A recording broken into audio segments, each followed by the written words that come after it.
Hey guys, Dave from Nerdarchy here, for Nerds by Nerds, and I'm hanging out with some of the Nerdarchy crew. Ryan. I'm Ted. And we're going to talk about making random encounters cool.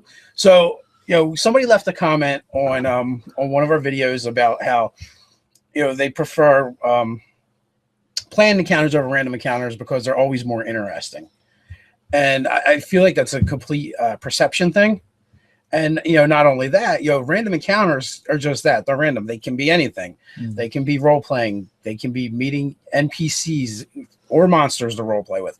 It could be a hazard to overcome. It could just be a weird thing. Or it could be a monster. And not only that, I got the impression that they're thinking like, okay, well, if it's a random encounter, it means both you guys come around the corner and you're there. Fight. And it just doesn't have Diplomatize. Yeah. And it just doesn't have to be that way. Right. In my opinion, the only real difference in a random encounter and a planned encounter is, you've set up these encounters that people are going to do at a specific time. Random encounters can happen anytime. Right. Generally, if you're using random encounters, you're probably going to make your own charts and tables, and they're going to be specific to regions and things of that nature.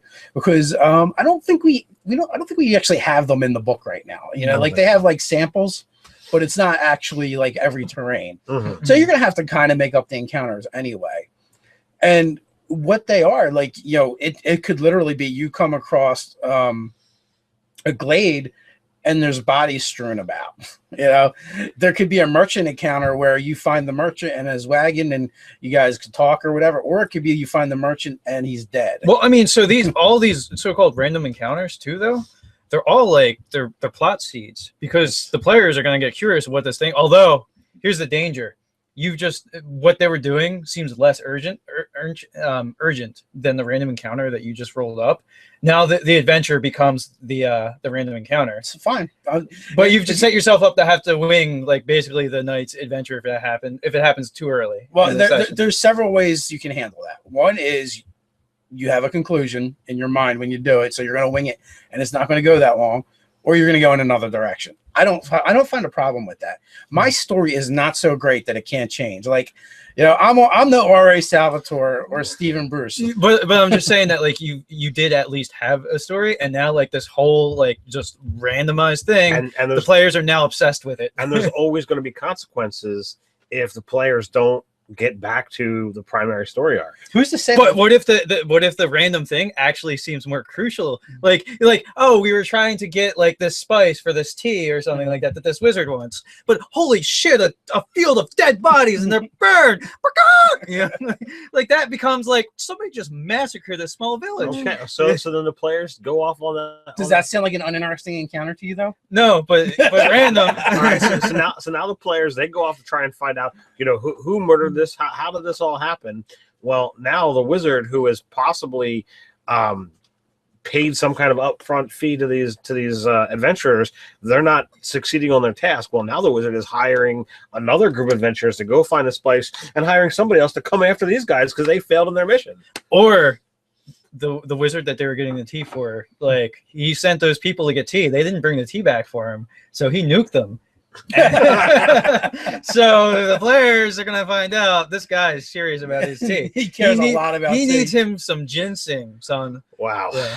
So, all right, but like you've just woven both things back together now, though. Yeah, well, and that's what I was going to say. You can very much do that. Suppose they're looking for bandits or something, and they find a pile of dead bodies instead. Well, it could very well have been the bandits that did it. It could be like you can probably weave it back in. And just because they didn't take route A to get to point C doesn't mean route B won't just lead to C anyway, because guess what? They have no idea what's on the other side of that screen. Well, and then again too, like free choice isn't always free. You can always I dubbed that like the GM as master illusionist. Just like they all think that they chose that path because really they did, but it made sense in the story and their characters' motivations were there for them to do that thing.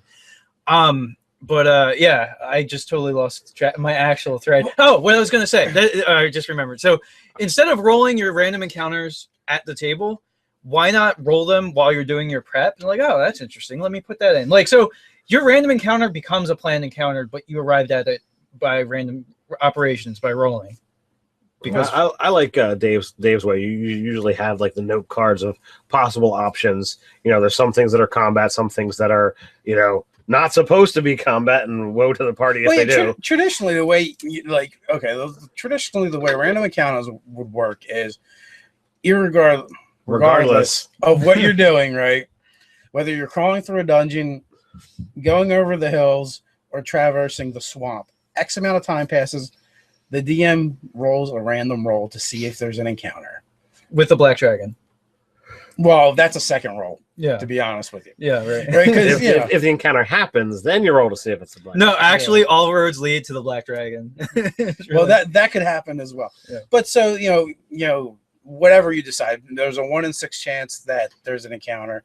You roll it. You roll the 1, then you roll in your random encounter table, and whatever that thing is, or you just pick something. To be honest with you, you know, if it seems more appropriate at the time, and then that's what happens. And that's pretty much how it was done in 1st edition, 2nd edition, and then 3rd edition. They kind of started moving away from that with the planned, CR. Mm-hmm. Yeah. Oh, I feel like the random encounter thing works best for more seasoned GMs, just because like they can pull an encounter out of their butt.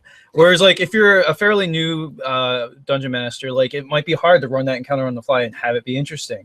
So maybe you do predetermine your roles, so you just know, and you know that like, all right, I want to have, because it lets you like research, read up on the monsters, and be able to know how to run them well. Because like if that black dragon happens, like you need to know how to run a dragon. That's where your best friend becomes note cards. Yeah. And like obviously you don't want to do this for everything, but if it's an area that they're going to be traversing often, then you could totally just make up the table and then just have the note cards available for you, so you don't have to do it on the fly. It's kind of planned out. And and as far as like the encounter itself making it interesting, like I said, it's not automatically going to be you come around the corner or somebody's surprised. Well, what ambush. What I would do in that situation, as far as like having in your back pocket maybe some terrain if it's going to be a combat encounter, just steal some maps from the internet, like find maps that are in the terrain that you're going to be running in. So you find like 5 to 6 maps that are woodland type of interesting woodland encounters.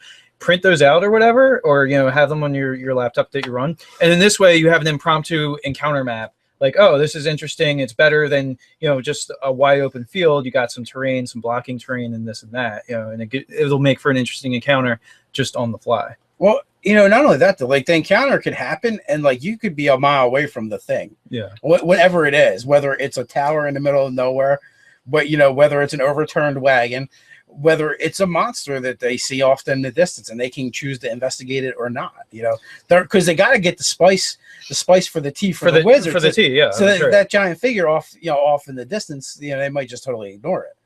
Right. And hope it ignores them. Right. Or, try and sneak by. Hopefully they didn't notice them. Oh, and, you could always just jot that down as a note because maybe that's an issue later because, oh, you know what? Now there's an ogre that lives, it's marauded the village because they didn't intercept it. Could be that as well. Yeah. You could definitely be the consequence. Again, but that comes into the same thing of you have to be careful because then you don't want your PCs to try and go after everything because of the consequences they now fear. Right. Well, I mean, you want to balance it, but you do want to have a sense of like, well, sometimes that their choices absolutely do have consequences, and not every single monster encounter. But if it's a predatory monster or a malicious monster in the region of civilization, like, well, yeah, if it's not harming them, it probably is going to harm someone else. And at some point in time, you could also spin it different. Like the thing absolutely tried to maraud the village, and somebody else, other people kill it, and they're like showing off the treasure. All the coin that they had. Yeah, and they're like, if only. Yeah. Like, damn, that could have been ours. Yeah. Or actually, this other adventuring band gets raised up as being like bigger heroes in the party. Yeah. Like, so they like just totally like outshine the fight PCs. That would be fucking hilarious.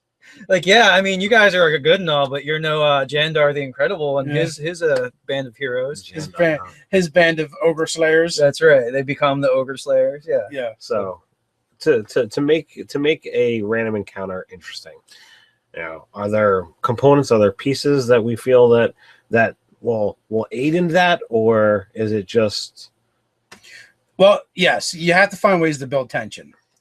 And one of those is, off in the distance. One of those is, crashing through the trees. Yeah, that could absolutely be a way to basically build tension. anything it's any good description is going to sort of invoke the senses. It's going to be smell, sight, hearing, whatever. It could be too. It could be your players going, well, what's around me? Are there deadfalls? Are there logs? Or anything? And you're like, sure, why not? Yeah. So you want to invoke the senses, as Ryan says.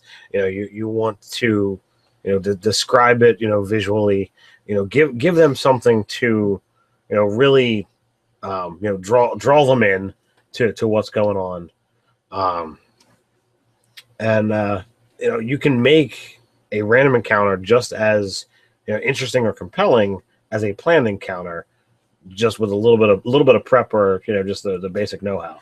Well, essentially, it has the same elements as a planned encounter, except for you're doing it on the fly. Right. And so a great thing to throw in as a random encounter is just like the natural fauna of the region. Mm-hmm. So you have your players drop checks because, of course, every single player knows when they're dropping checks, combat's about to happen and initiative's about to happen, but it was just a deer hopping through the woods or just a little wee bunny that you noticed chittering 50 feet away. An interesting colored flower that's unique to this region. Right. And then you've at least once in your game, once in your session, you've debunked the players having a combat encounter right after they make a check.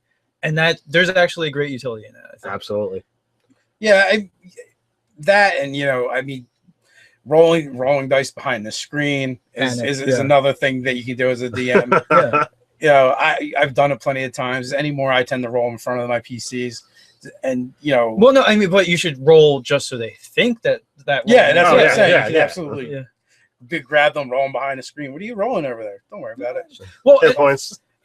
Another thing too is there's that monster, the Scarecrow that we did a video on, in the Monster BFFs, and sometimes you should just have the Scarecrow just be a normal, regular-ass Scarecrow. Well, all the players are panicked and thinking it's that monster after they encounter. Well, yeah, say you want to use a Scarecrow encounter, and they just spent the last 3 days walking through fields with Scarecrows. Yeah. So when the one, after a couple of days of that, they're like, all right, I guess they're just Scarecrows, and that's when you hit them with the Scarecrow. That's not just a Scarecrow. Right. Yep.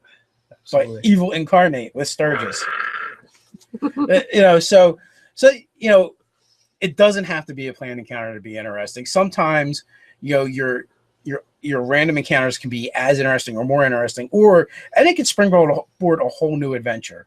Well, you really don't know what the players are gonna, sink their teeth into. It's like, how many times do you introduce the toss-off NPCs that the players keep coming back to? Like, we've talked about this before in another video. It's the idea of this one-off NPC that for some reason the players gravitate to him and they want to know more about him. The same thing could happen with your random encounter. It was a toss-off encounter that it's like, all right, my players are fully invested in this and I have to now do an adventure based off of this random encounter.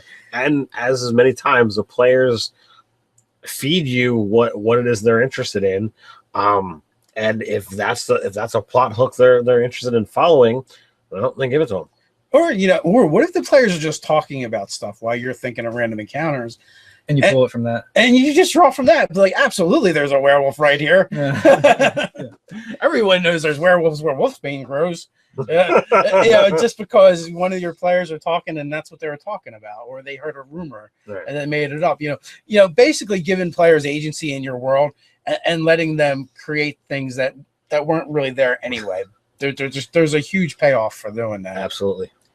Yeah, they've just applied a brushstroke to the canvas of your world. Yeah. Well, and then what that really does is it gets them invested in your world and interested. It's like, dude, man, I totally predicted that. They're gonna go to their other friends who weren't at the game table. Be like, man, this happened, and I said this, and I was totally right. So right, yeah. And it's like, yeah, because you just gave me that piece of information. Thanks, buddy. Yeah, it's all use it. Use it. It's all comes down to rewarding the thing that your player came up with.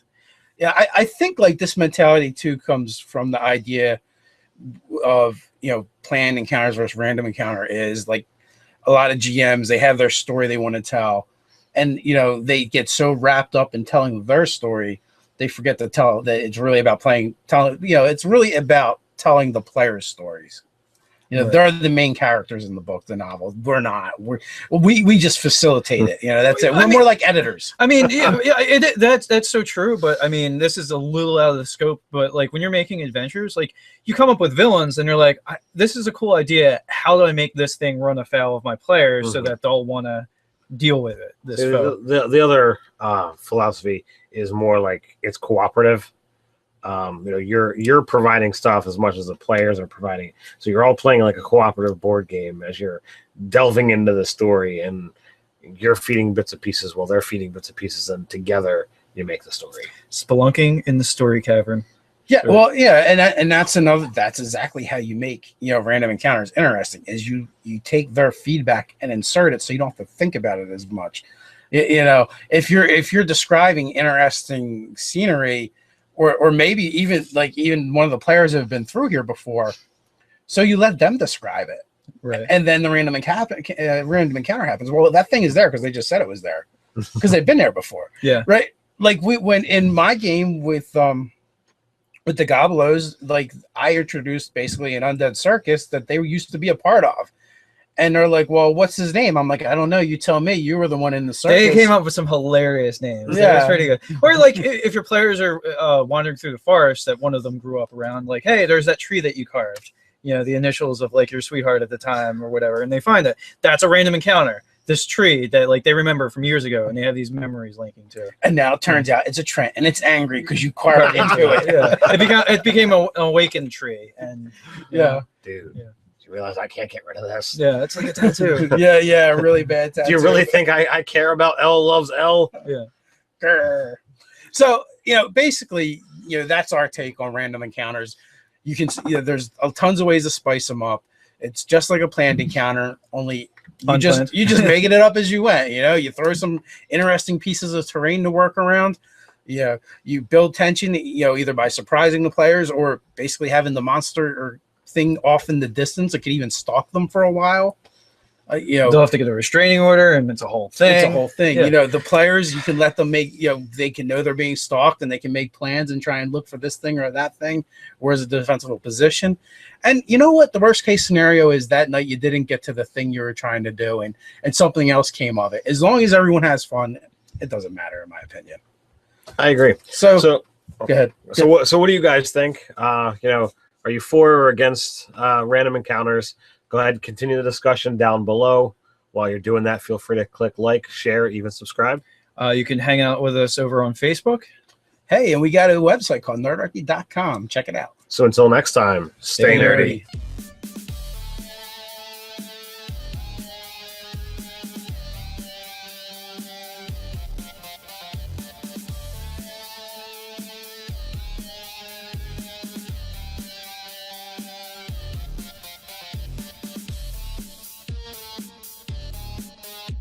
Players are now obsessed with it. And there's always going to be consequences if the players don't get back to the primary story arc. Who's to say? But what if the random thing actually seems more crucial? Like, oh, we were trying to get like this spice for this tea or something like that this wizard wants. But holy shit, a field of dead bodies and they're burned. Yeah, like that becomes like somebody just massacred this small village. Okay, so then the players go off on that. Does that sound like an uninteresting encounter to you though? No, but random. All right, so now the players, they go off to try and find out, you know, who murdered this. How did this all happen? Well, now the wizard, who has possibly paid some kind of upfront fee to these adventurers, because the players are going to get curious what this thing. Although, here's the danger: what they were doing seems less urgent than the random encounter that you just rolled up.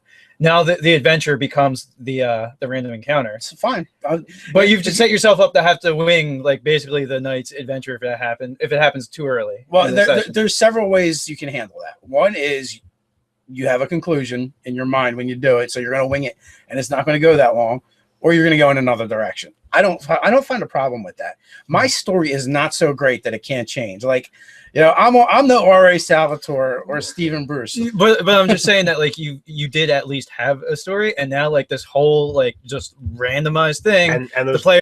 And, you know, not only that, you know, random encounters are just that. They're random. They can be anything. They can be role-playing. They can be meeting NPCs, or monsters to role play with. It could be a hazard to overcome. It could just be a weird thing, or it could be a monster. And not only that, you know, I got the impression that they're thinking like, okay, well, if it's a random encounter, it means you both you guys come around the corner and you're there. Fight.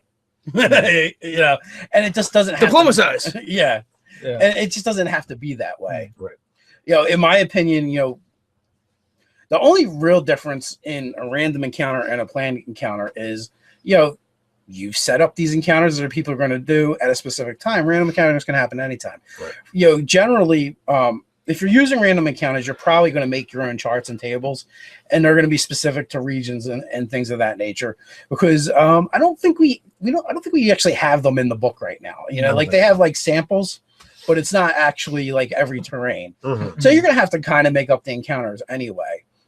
And what they are, like, you know, it could literally be you come across a glade and there's bodies strewn about. You know, there could be a merchant encounter where you find the merchant and his wagon and you guys could talk or whatever, or it could be you find the merchant and he's dead. Well, I mean, so all these so-called random encounters too, though, they're all like they're plot seeds, because